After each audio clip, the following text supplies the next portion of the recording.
RTV app వార్తల్ని క్షణాల్లో చదివే అవకాశం ఉంటుంది. ఒక న్యూస్ పేపర్, ఒక టెలివిజన్ ఛానల్ మీ చేతుల్లో ఎప్పుడూ ఉంటాయి.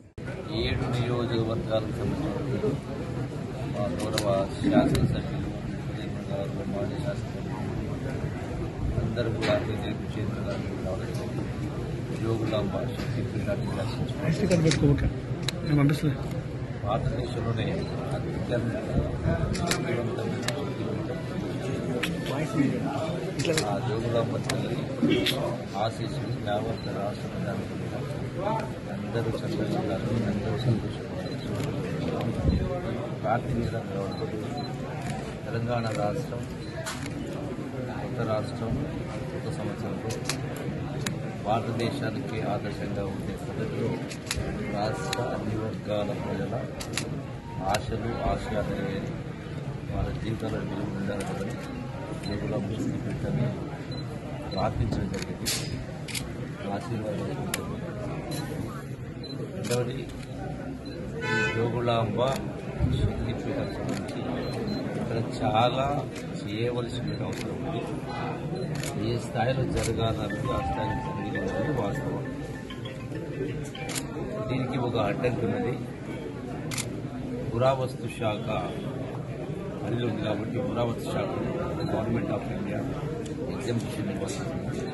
దానికి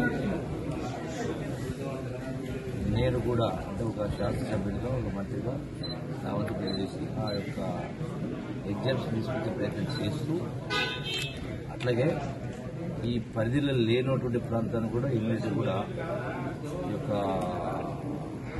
టూరిజం డెవలప్మెంట్ కోసం